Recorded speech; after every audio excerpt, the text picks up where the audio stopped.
We are getting more and more information about the X-Men from the Ashes comic book relaunch, not really a reboot, because it's going to continue on with the Krakoan age or the fallout of whatever the Krakoan era is at the end of House of the Powers and Rise of the whatevers and all that kind of stuff. Fall of X. It's picking up right where that left off, and Tom Brevoort went out there and actually gave, I wouldn't call them spoilers, but he did give a ton of information about 7 of the books that are coming out. We know that we have 9 books in total. We don't get any information regarding Wolverine, which I think is the real wild card in all of this. We also don't get any information about X-Factor. We do know that Mark Russell is going to be writing X-Factor, so I've basically written that series off. As far as all the writers thus far, I would say the only ones that are worse are Colin Kelly and Jackson Lanzing. I personally consider Stephanie Phillips a better comic book writer than Mark Russell at this point.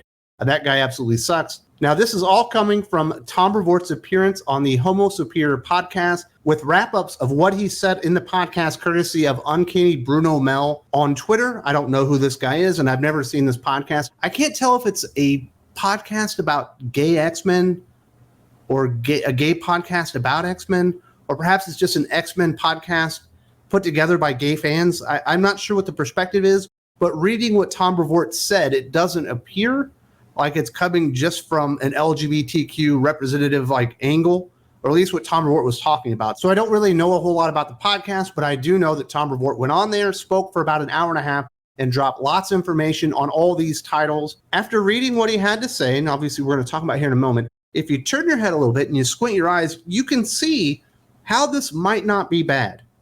What's basically happening, and Doc and I had talked about this on the Q&A podcast exclusive over to Patreon this week, that Tom Brevoort is attempting to execute every idea that ever worked at X-Men all at the exact same time. And it kind of appears that they're not really going to be all that related. They're not going to tie in together. It's going to be a bunch of separate ideas happening in different corners of the Marvel Comics universe, which I think could be good. Because really, you only need 3 good X-Men books for a good era of X-Men. I can see maybe X-Men or Uncanny X-Men, one of them being pretty good and the other one being all right. And then the wild card being Wolverine. If they get a good writer-artist on Wolverine, perhaps we'll get 3 pretty okay X-Men books all at the same time, which is really all an X-Men fan needs. You don't need 9 good X-Men books all at one time. You really just need 3 or 4 going to have a pretty successful era of X-Men. Now, the rumor regarding Wolverine has been since the very beginning that Saladin Ahmed is writing it with Greg Capullo on art. We know Greg Capullo will not be the artist. If Saladin Ahmed is the writer on Wolverine, don't hold your breath. He's not a very good writer, and I wouldn't anticipate it to be very, very good. Now, let's get into these breakdowns because there's a lot of information. There's going to be less opinions in this one because there is so much information to get through. But once again, thank you very much to Uncanny Bruno Mel for breaking all this stuff down. First up is the X-Men book from Jed MacKay and Ryan Stegman. X-Men is the strike team, depending on how you look at it. Depending on what character you ask, it's either militia or cops. They're the team that goes out into the world to do what you might think of as classic X-Men business, but they are very still mutant-oriented, which is to say kind of 3 things that are on their to-do list at any given day are, number 1, if a new mutant signal shows up on Cerebro, they've got the last Cerebro in existence. They go out, find that person, hopefully bring them into the fold, hopefully try to teach them what being a mutant is and entering into this culture and learning how to do better with the gifts that they've been given.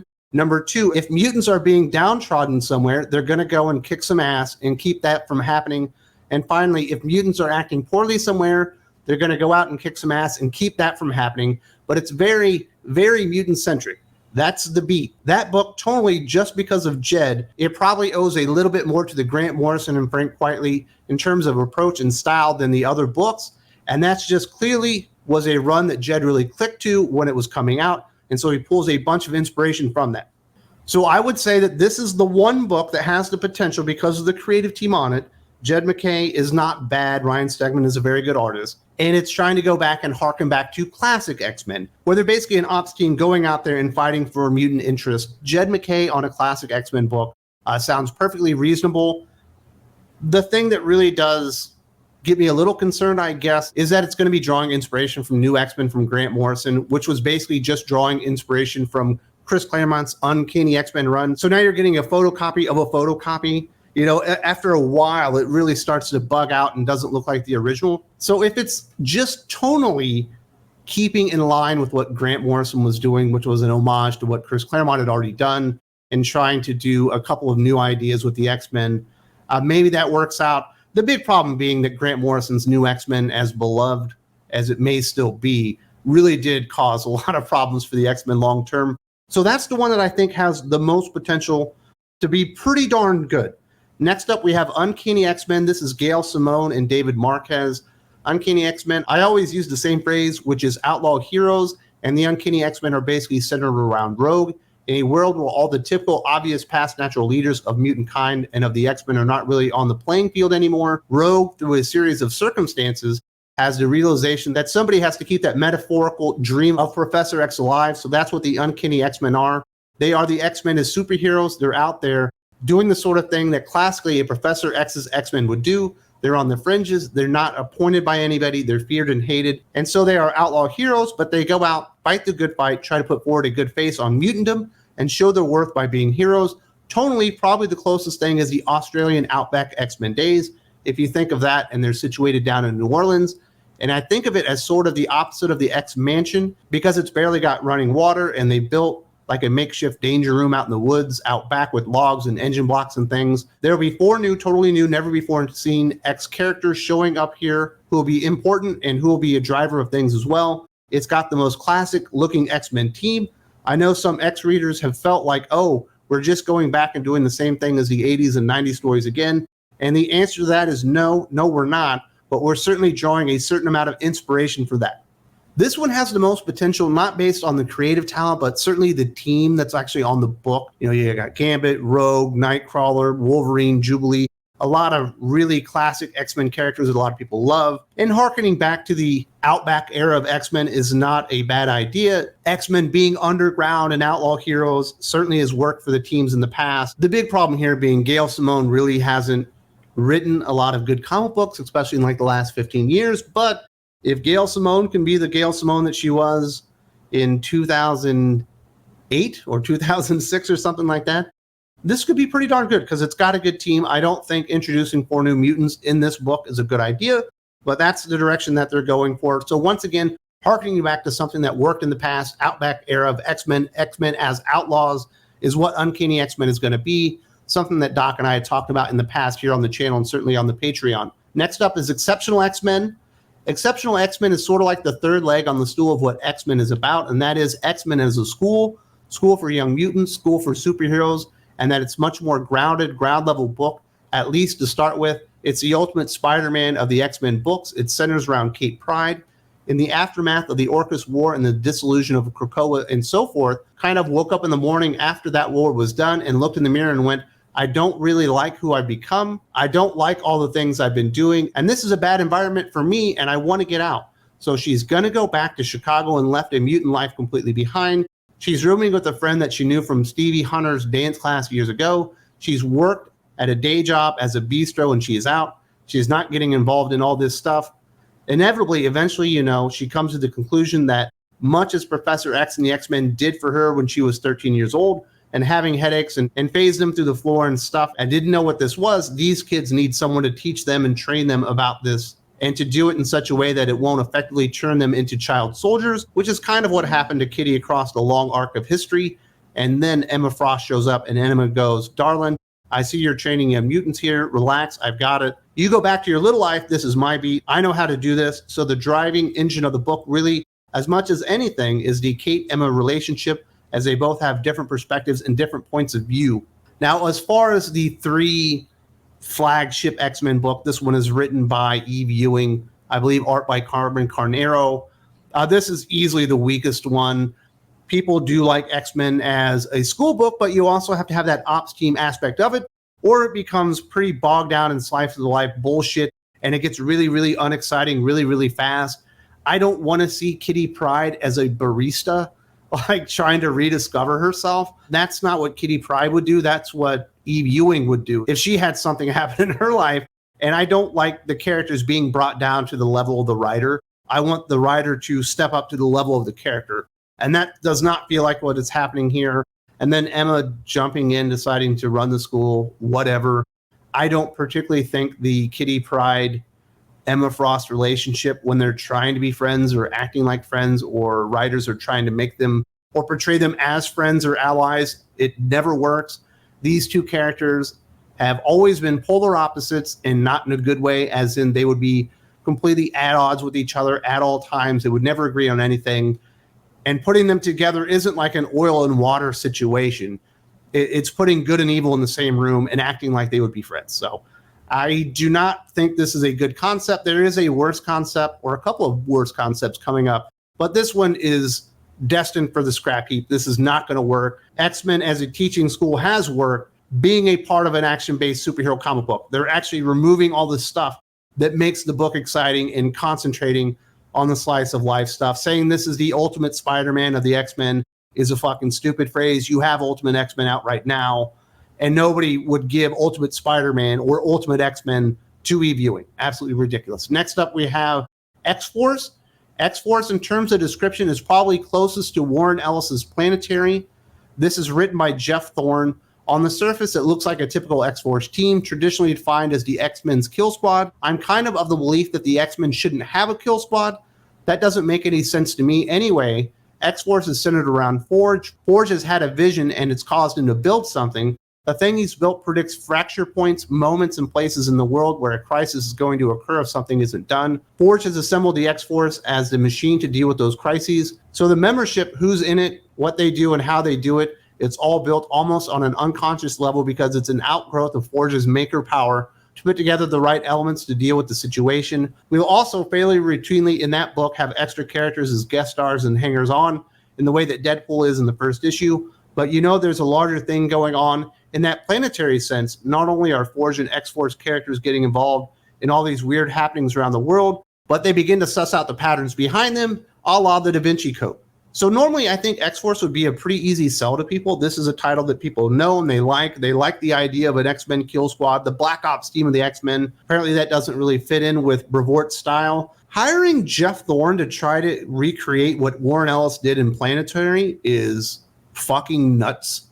Like, Jeff Thorne in his entire life has never proven that he is even close to capable of that type of writing and that type of world building and that kind of connective tissue to tell a much bigger story. And also it sounds like Forge is going to invent something that does pre-crime. They tried this concept already really in Civil War II and it blew up in their faces. There's no way to do pre-crime right and actually have your heroes still appear to be heroes if they're fighting pre-crime. The hero in the pre-crime story is the one that's accused but never actually did anything and then has to prove himself right and, you know, and find the rebels and all that kind of stuff. This is a really, really, really, really, really terrible concept for an X-Men book. This makes Exceptional X-Men look really, really good in comparison. This is awful. Very, very awful. There's one book, or at least concept, that's laid out here that I think is worse, but I cannot believe they're doing this with X-Force. This is easily the worst idea out there because X-Force is a title that should make money and should have longevity to it just with the name X-Force alone. Next up is Storm. Storm is a solo character title and will position that character in what I hope is a good and effective place within the cosmology of mutant kind and the X-Men in the New World.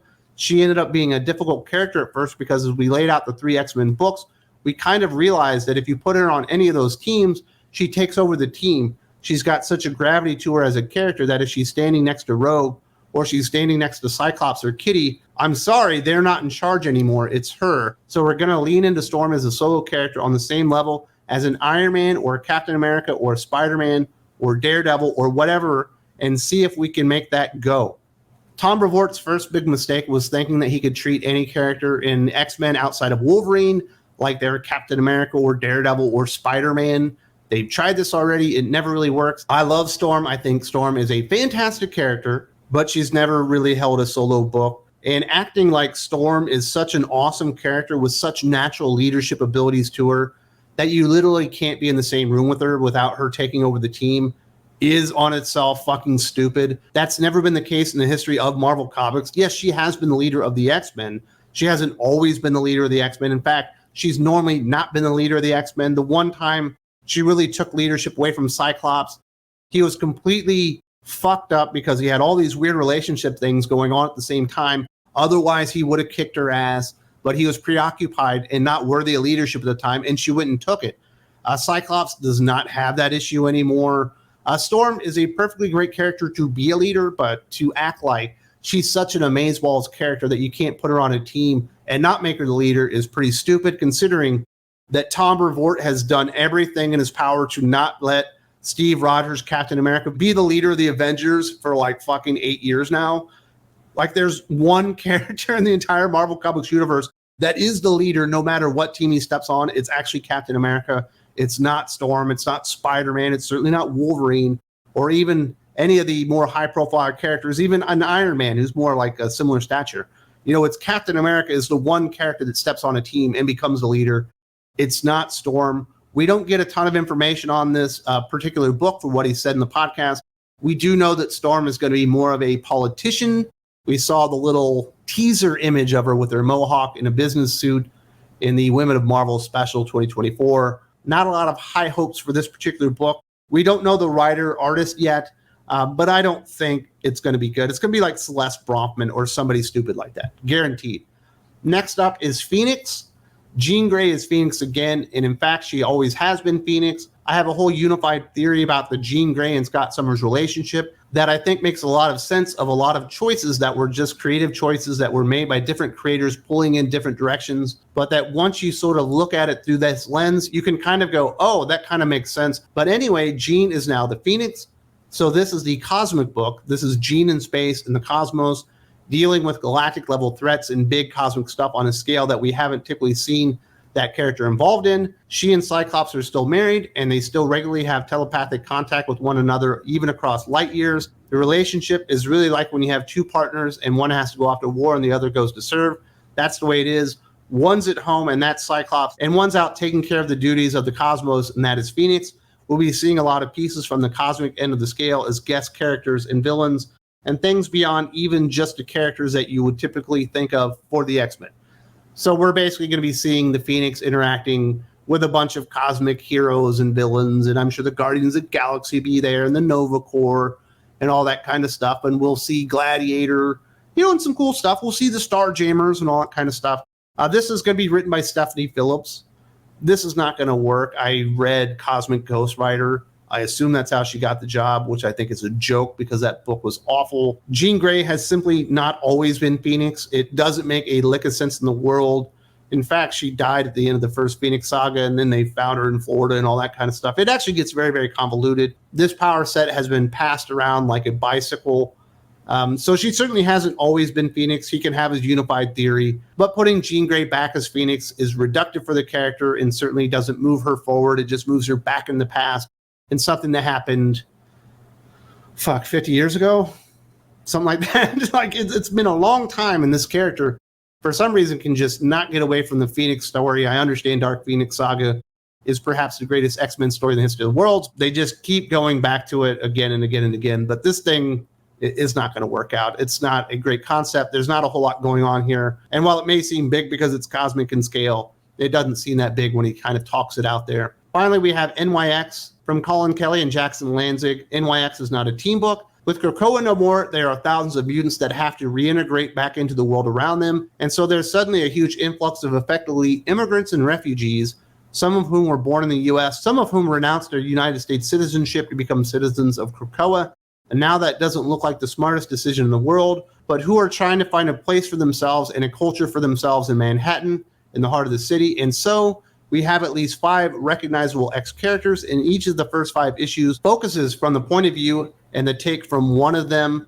But it's as much as anything about community building. It's very much about the interaction of mutants and mutant culture and regular old human culture, Chinese culture, Italian culture, and how that all works.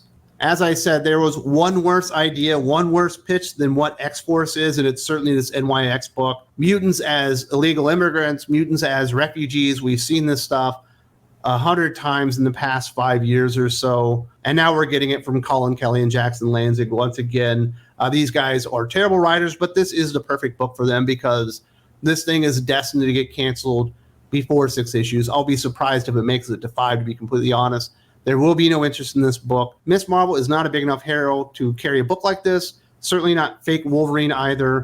And you have really bad creative on it and just a really stupid place to begin with. That also highlights an enormous issue with the Krakoan era ending and them trying to go back in the United States. Why would the U.S. ever allow them to go back? Once you announce your U.S. citizenship and go and fight for a foreign power, they don't let you come back. Like, that's the rules.